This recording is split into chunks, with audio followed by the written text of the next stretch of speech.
Rs200 best oil ಅಂದರೆ. Hi hello ನಮಸ್ಕಾರ ಸ್ನೇಹಿತರೆ, ಸ್ವಾಗತ ಇನ್ನೊಂದು ವಿಡಿಯೋಗೆ.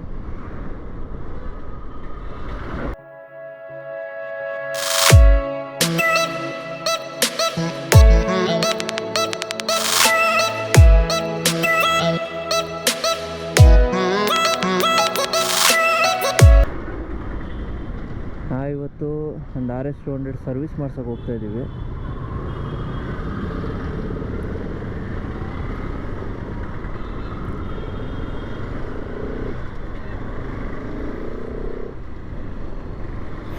ಈ ವಿಡಿಯೋಲಿ ನಿಮಗೆ Rs200 ಸರ್ವಿಸಲ್ಲಿ ಕಾಸ್ಟಿಂಗ್ ಎಷ್ಟಾಗುತ್ತೆ, ಮತ್ತು ಆಯಿಲ್ ನಾನು ಯಾವ ಆಯಿಲ್ ಯೂಸ್ ಮಾಡ್ತೀನಿ, ಪೇಡ್ ಸರ್ವಿಸಲ್ಲಿ ಎಷ್ಟು ಕಾಸ್ಟ್ ಆಗುತ್ತೆ ನಿಮಗೆ ಸರ್ವಿಸ್ ಮಾಡ್ಸೋಕ್ಕೆ, ಅದ್ರ ಬಗ್ಗೆ ಒಂದು ಇನ್ಫಾರ್ಮೇಷನ್ ಕೊಡ್ತೀನಿ.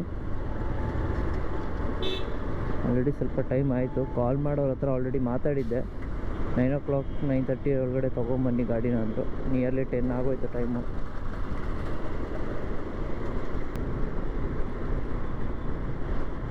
Rs200 ಬೆಸ್ಟ್ ಆಯಿಲ್ ಅಂದರೆ. ಸರ್ವಿಸಿಗೆ ಬಿಟ್ಟಾಗ ಇನ್ನೊಂದು ಹೇಳಬೇಕಾಗಿರೋದು ಮೇಯ್ನಾಗಿ ಆಯಿಲ್ ಚೇಂಜ್ ಮಾಡಬೇಡಿ ಅಂತ. ಆಯಿಲು ಬಜಾಜ್ ಆಯಿಲ್ ನಾನು ಪ್ರಿಫರ್ ಮಾಡಲ್ಲ, ಯಾಕೆಂದರೆ ಇನ್ನೊಂದು ಗಾಡಿ ಒಂದು 2000 ಕಿಲೋಮೀಟರ್ಸ್ 2500 ಕಿಲೋಮೀಟರ್ಸ್ ಆಗ್ತಿದ್ದಂಗೆ ಒಂದು ಸ್ವಲ್ಪ ರಫ್ ಆಗಿಬಿಡುತ್ತೆ ಗಾಡಿ. ಸಿಂಥೆಟಿಕ್ ಆಯಿಲ್ ಹಾಕ್ಸಿದ್ರೆ ನಾರ್ಮಲ್ ಆಗುತ್ತೆ, ರಫ್ ಏನು ಅನಿಸಲ್ಲ ಅಂತ ಅಂತಾರೆ. ಆದರೂ ನನಗೆ ಬಜಾಜ್ ಆಯಿಲ್ ಮೇಲೆ ಅಷ್ಟೊಂದು ಇದಿಲ್ಲ, ಕಾನ್ಫಿಡೆನ್ಸ್ ಇಲ್ಲ. ನಾನು ಅದಕ್ಕೆ ಮೋಟುಲ್ ಆಯಿಲ್ನ ಪ್ರಿಫರ್ ಮಾಡ್ತೀನಿ. ಮೋಟುಲ್ ಇಲ್ಲ ಲಿಕ್ವಿಡ್ ಕೂಡ ಯೂಸ್ ಮಾಡ್ಬೋದು. ಲಿಕ್ವಿಡ್ ಯೂಸ್ ಮಾಡಿದ್ರೆ ಬೆಸ್ಟು, ಇಂಜಿನ್ ಚೆನ್ನಾಗಿರುತ್ತೆ. ಜೊತೆಗೆ ಇನ್ನೊಂದೇನೆಂದರೆ ಅದರಲ್ಲೂ ಸೇಮು 2000-3000 ಕಿಲೋಮೀಟರ್ಸ್ ಆದಮೇಲೆ ಸ್ವಲ್ಪ ಗಾಡಿ ರಫ್ ಆಗುತ್ತೆ. ಮೋಟುಲ್ ಏನಂದರೆ 4000-5000 ಕಿಲೋಮೀಟರ್ಸ್, ಒಂದೊಂದು ಸತಿ 6000 ಕಿಲೋಮೀಟರ್ಸ್ ಓಡಿಸಿದ್ರೂ ಅಷ್ಟೊಂದು ರಫ್ನೆಸ್ ಫೀಲ್ ಆಗಲ್ಲ ನಿಮಗೆ. ನಾನು ಯೂಸ್ ಮಾಡೋ ಇಂಜಿನ್ ಆಯಿಲ್ ಬಂದು ಮೋಟುಲ್ 7100. ಇದು ಒನ್ ಆಫ್ ದ ಬೆಸ್ಟ್ ಅಂತ ಕೂಡ ನಾನು ಹೇಳ್ತೀನಿ, ಸಜೆಸ್ಟ್ ಕೂಡ ಮಾಡ್ತೀನಿ. ಇದರಲ್ಲಿ ನಿಮಗೆ 2 ಥರ ಬರುತ್ತೆ. ಒಂದು 7100 10W50 ಕೂಡ ಬರುತ್ತೆ, 20W50 ಕೂಡ ಬರುತ್ತೆ, ಫುಲ್ಲಿ ಸಿಂಥೆಟಿಕ್ ಆಯಿಲು. ಮತ್ತು ಇದ್ರ ಕಾಸ್ಟ್ 1300 ಅರೌಂಡ್ ಆಗುತ್ತೆ. One of the best oil ಅಂತ ಕೂಡ ನಾನು ಹೇಳ್ತೀನಿ. ಮತ್ತು ಇನ್ನೊಂದು ಮೇಯ್ನಾಗೆ ನೀವು 1.5 ಲೀಟರ್ಸ್ದು ಕ್ಯಾನು ಇಲ್ಲಿ ನೀವು ನೋಡ್ಬೋದು. 1.5 ಲೀಟರ್ಸ್ ಕ್ಯಾನ್ ಏನಾದರೂ ತೊಗೊಂಡೋಗಿ ಸರ್ವಿಸ್ ಸೆಂಟ್ರಲ್ಲೇ ನೀವು ಆಯಿಲ್ ಚೇಂಜ್ ಮಾಡಿಸಿದ್ರೆ ಮೇಕ್ ಶೂರ್ ದಟ್ ಆಯಿಲ್ ಅವರು 1.2 ಲೀಟರ್ಸ್ ಮಾತ್ರ ಯೂಸ್ ಮಾಡಿದ್ದಾರೆ ಅಂತ.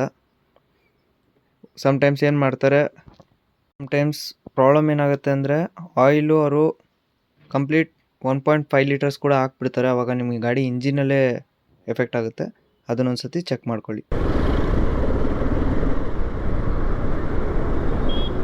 ಮೈನ್ ಇನ್ನೊಂದು, ನನಗೆ ಲಾಸ್ಟ್ ಟೈಮ್ ಸರ್ವಿಸಲ್ಲಿ ಗಾಡಿ ನಾನು ಸರ್ವಿಸಿಗೆ ಬಿಟ್ಟಾಗ ಆಯಿಲು ನಾನು ಮೋಟಲ್ದು ಹೊರಗಡೆಯಿಂದ ತಂದು ಕೊಟ್ಟಿದ್ದೆ.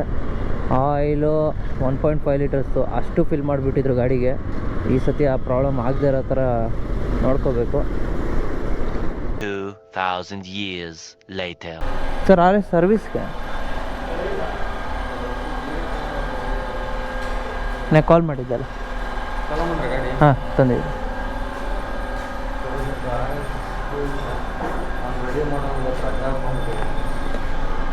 ನೆನ್ನೆ ನೀವು ಹೇಳಿದ್ರೆ ಇವತ್ತು ಆಗುತ್ತೆ ಅಂತ, ಅದಕ್ಕೆ ನಾನು ಇವತ್ತು ರಜಾ ಕೂಡ ಹಾಕೊಂಡು ತೊಗೊಂಡು ಬಂದೆ.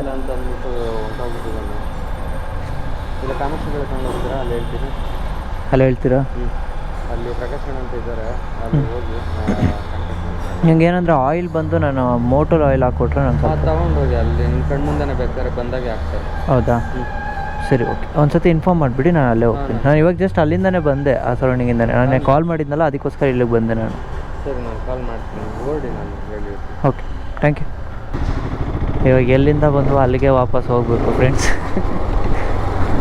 ಟೆಕ್ನಿಷಿಯನ್ ಇಲ್ಲ, ಅಲ್ಲಿ ಕಾಮಾಕ್ಷಿಪಳ್ಳಿಯ ಶೋರೂಮಲ್ಲಿ ಇನ್ಫಾರ್ಮ್ ಮಾಡಿದ್ದೀನಿ, ಅಲ್ಲೇ ಹೋಗಿ ಅಂತ ಅಂತಿದ್ದಾರೆ. ಓಕೆ, ಅಲ್ಲೇ ಹೋಗೋಣ. ಸಾಯಂಕಾಲ ಸಿಕ್ಕಿದ್ರೆ ಗಾಡಿ ಓಕೆ. ಕಾಸ್ಟ್ ಎಷ್ಟಾಯಿತು ಸರ್? ಆನ್ ರೋಡ್ ಕಾಸ್ಟ್ ಎಷ್ಟು ಬಂತು?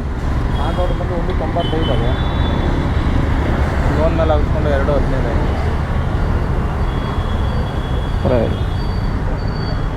ಎಲ್ಲ ಫ್ರೀ ಅಂತ ಹೇಳ್ತಾರೆ, ಹಾಕಿರೋ ಯಾವುದೂ ಇರಲ್ಲ ಸರ್, ಎಲ್ಲ ಇದು.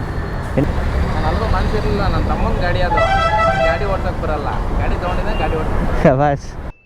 ಇದು ಆಕ್ಚುಲಿ ಚೆನ್ನಾಗಿರೋ ಫಸ್ಟ್ ಸರ್ವಿಸ್ ಫ್ರೀ ಅಂದರೆ ಬರೀ ಲೇಬಲ್ ಫ್ರೀ.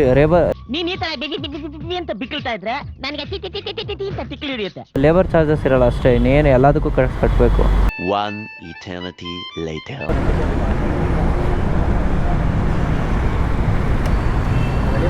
ಕಂಪ್ಲೇಂಟ್ಸ್ ಇದ್ದ ನಿಮ್ಮ ಕಡೆಯಿಂದ?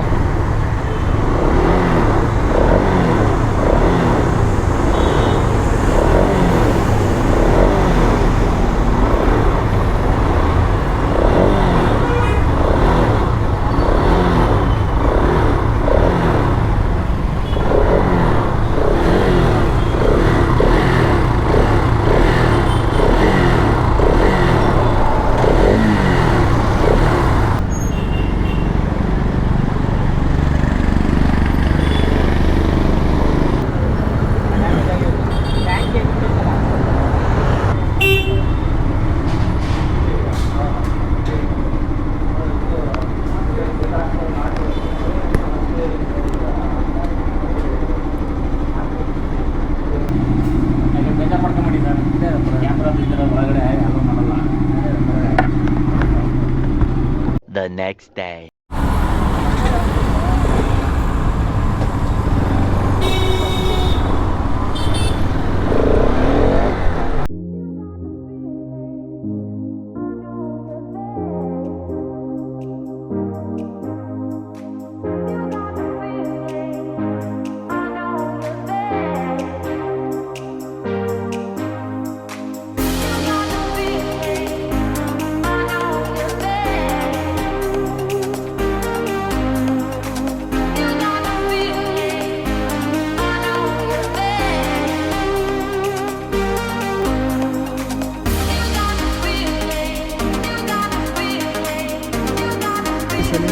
ಮೇಜರಾಗಿ ಏನೇನು ಚೇಂಜ್ ಮಾಡಿಸಿದ್ದೀನಿ ಅಂದರೆ, ಒಂದು ಐ ಬೀಮ್ ಬರ್ತಾ ಇರಲಿಲ್ಲ,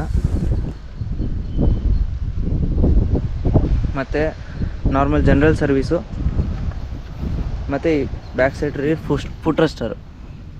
ಫುಟ್ ರೆಸ್ಟರ್ ಬಂದು ನಂದು ಓಲ್ಡ್ ಒನ್ ಇಲ್ಲಿ ಕಟ್ಟಾಗಿತ್ತು. ಇದು ನಂದು ಓಲ್ಡ್ ಫುಟ್ ರೆಸ್ಟರು. ಹೆಂಡ್ತಿ ತಲೆನೋವು, ಸರ್ವೀಸ್ ಆಗಿ ಇನ್ನೊಂದು ಅವರ್ ಆಗಿಲ್ಲ, ಆಗಲೇ ಫುಲ್ಲು ಗಲೀಜಾಗಿದೆ. ಆಲ್ಮೋಸ್ಟ್ ಆಲ್ 90% ರೆಡ್ಯೂಸ್ ಆಗಿದೆ ವೈಬ್ರೇಷನ್ಸು. ಸ್ಮೂತ್ ಫೀಲ್ ಆಗ್ತಾಯಿದೆ. ಇಲ್ಲಿವರೆಗೂ ವಿಡಿಯೋ ನೋಡಿದವರು ವಿಡಿಯೋ ಇಷ್ಟ ಆಗಿದ್ರೆ ಚಾನಲ್ನ ಪ್ಲೀಸ್ ಸಬ್ಸ್ಕ್ರೈಬ್ ಮಾಡ್ಕೊಳ್ಳಿ. ಇನ್ನೂ ಇದೇ ಥರ ಇನ್ಫಾರ್ಮೇಟಿವ್ ವೀಡಿಯೋಸ್ನ ತರ್ತಾ ಇರ್ತೀನಿ. ಇಷ್ಟ ಆಗಿದ್ದರೆ ವಿಡಿಯೋನ ಲೈಕ್ ಮಾಡಿ, ಚಾನಲ್ಗೆ ಹೊಸ್ದಾಗಿ ಬಂದಿದ್ದರೆ ಸಬ್ಸ್ಕ್ರೈಬ್ ಮಾಡ್ಕೊಳ್ಳಿ. ಸಿಗೋಣ ಇನ್ನೊಂದು ವಿಡಿಯೋಲಿ. Until then ride safe, ride hard. Thank you for watching.